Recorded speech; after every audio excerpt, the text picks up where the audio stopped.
Now students see question number 7 in your book. Question number 7 में आपको दिया है calculate the mean for the following frequency table. अब यहाँ पर आपको एक फ्रीक्वेंसी टेबल दी हुई है और आपको कैलकुलेट क्या करना है, मीन करना है।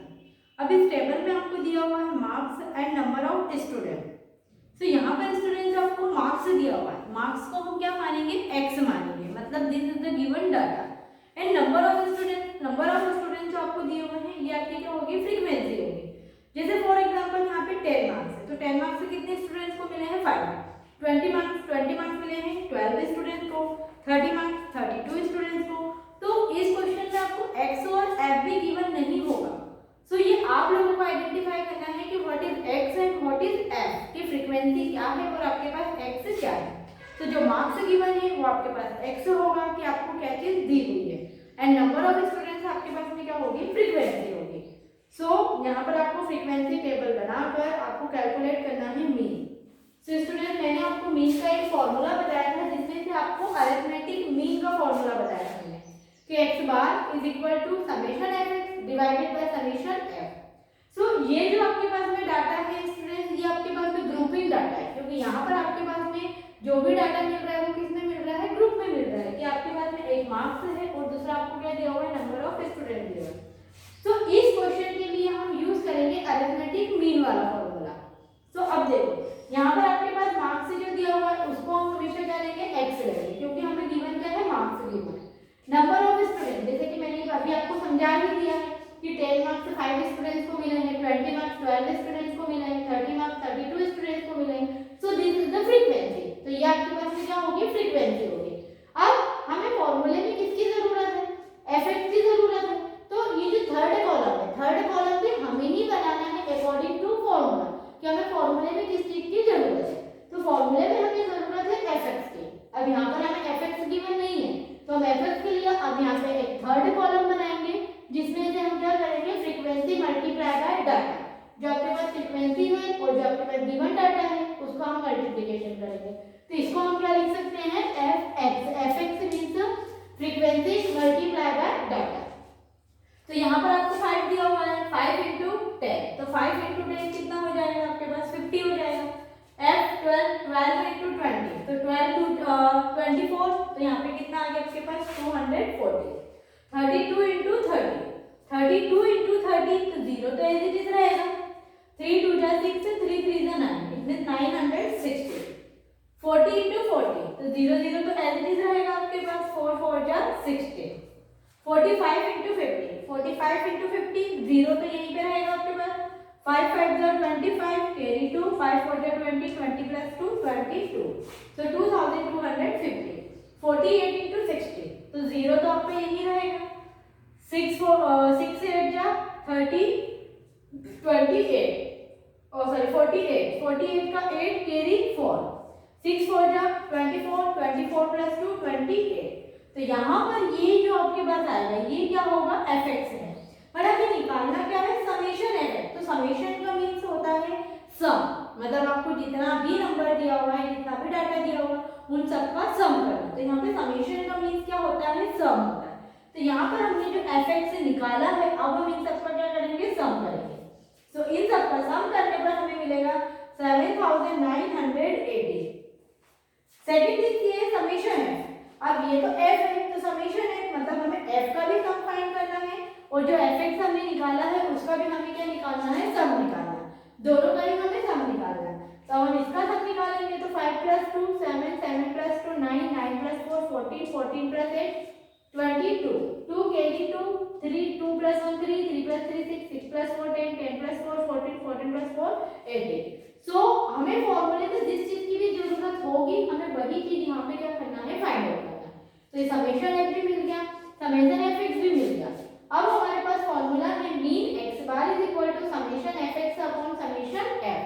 Summation fx 7980, summation f 182। 7980 को जब हम 182 से डिवाइड करेंगे तो हमारे पास आएगा 43.84। तो आई होप स्टूडेंट्स कि आपको ये क्वेश्चन समझ में आया होगा। So you know very well कि where you have to use this formula and this formula. आपको अरिथमेटिक फॉर्मूला कहाँ पे यूज करना है, जब आपको यहाँ पर टेबल दी हुई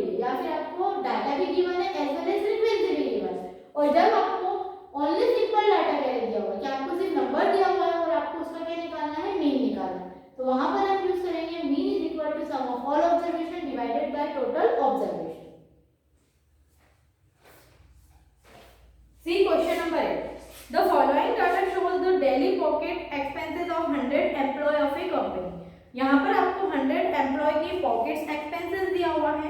find the mean pocket expenses, तो यहाँ पर भी हमें क्या करना है, मीन फाइंड करना है। यहाँ पर आपको दिया हुआ है एक्सपेंसेस कि वो कितना रुपीज एक्सपेंस कर रहे, खर्च कर रहे हैं, तो वो आपको दिया हुआ है रुपीज में। और नंबर ऑफ एम्प्लॉयज आपको दिए हुए हैं कि 1000 रुपीज कितने एम्प्लॉय कर रहे हैं, 1200 रुपीज कितने एम्प्लॉय एक्सपेंस कर रहे हैं। तो यहाँ पर भी आपको क्या बताना है, मीन बताना है। तो this is also frequency table. यहाँ पर भी हमें क्या बनानी पड़ेगी, फ्रीक्वेंसी टेबल। यहाँ पे दिया हुआ एक्सपेंसेस इन रुपीज, मतलब जो वहाँ पर एम्प्लॉय दिए हुए हैं उनको 1000 रुपीज, 1200, 1400, 1600 और 1800 इस टाइप से रुपीज मिल रहा है, तो वो इतना पैसा क्या कर रहे हैं, एक्सपेंस कर रहे हैं, इट मीन्स खर्च कर रहे हैं। नंबर ऑफ एम्प्लॉय, तो देखो 1000 रुपीज कितने एम्प्लॉय कर रहे हैं, एक्सपेंस कर रहे हैं, खर्च कर रहे हैं 28, 1200 rupees 16 employ, 1400 rupees 10 employ, 1600 rupees 40 employ and 1800 rupees 6 employ. तो यहाँ पे जो आपके पास एक्सपेंसेस दिया हुआ है ये आपके पास में क्या हो जाएगा, एक्स हो जाएगा, क्योंकि ये हमें गिवन डाटा है। एंड नंबर ऑफ एम्प्लॉय, मतलब यहाँ पे आपके पास में क्या हो गई है, फ्रीक्वेंसी हो गई है, तो इसको हम क्या मान लेंगे, एफ। एज इट इज हमें सबसे पहले क्या निकालना है, एफ एक्स से निकालना है, और ये आपके पास एफ हो जाएगा। तो F X as it is वही करना है। एफ कितना है, 28, 28 इंटू 1000, 28,000, 16 इंटू 1200, तो 16 इंटू 12 करेंगे तो आपके पास आएगा 192 एंड 00, इट मीन्स 19,200। 10 इंटू 1400, तो ये कितना हो जाएगा आपके पास 14,000। 40 इंटू 1600, तो 16 4 जा 64 0, इट मीन्स 64,000। 1800 इंटू 6, तो 108, इट मीन्स आपके पास में हो जाएगा 10,800। अब चूंकि हमें फॉर्मूले में समेशन एफ एक्स जो हमने फ्रीक्वेंसी और डाटा का मल्टीप्लिकेशन किया है उसका सम डिवाइडेड बाय फ्रीक्वेंसी का सम, सो मीन में हमें यही चीज की जरूरत पड़ेगी। तो हमने समेशन एफ एक्स मतलब ये जितना भी उन्होंने एक्सपेंसेस किया था इसका सम कर लिया, एज वेल एज फ्रीक्वेंसी का सम, जैसे कि आपको ऑलरेडी दिया ही हुआ है कि वो 100 एम्प्लॉयज है, तो ये भी कितना होगा, 100 ही होगा। 8 + 6 14, 14 + 6 20, 0 कैरी 2, 2 + 2 4, 5 6, 6 + 4 10, तो समेशन एफ कितना आ गया आपके पास में 100। Summation F X is equal to summation F mean X bar is equal to summation F X upon summation F. जब हमने इसको प्लस किया तो आपके पास में आया 1,36,000 डिवाइडेड बाय 100, ये 0 से ये 0 कट आउट, इट मींस कितना बचा आपके पास 1,360 रुपीज। इट मींस 100 एम्प्लॉयज के द्वारा इतना पैसा क्या हो रहा है, एक्सपेंस हो रहा है। तो आई होप स्टूडेंट्स कि आपको क्वेश्चन नंबर 7 और 8 भी समझ में आया होगा। इसके बाद जो मैंने आपको ऊपर के 2 क्वेश्चन छोड़े हैं वो आपको पीडीएफ के थ्रू सेंड कर देंगे। So this is the simple exercise, only you have to use formula. यहाँ पर आपको सिर्फ फॉर्मूला यूज करना है मीन का, कि मीन का फॉर्मूला कैसे होता है उसको कैसे अप्लाई करना है। सो स्टूडेंट आपकी एक्सरसाइज 17.1 कंप्लीट होती है।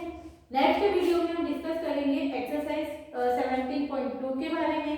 And if you have any doubt in exercise 17.1 so you can ask me. You have to complete chapter 17 and exercise 17.1 in your class of copy. You have to revise this chapter, revise formula,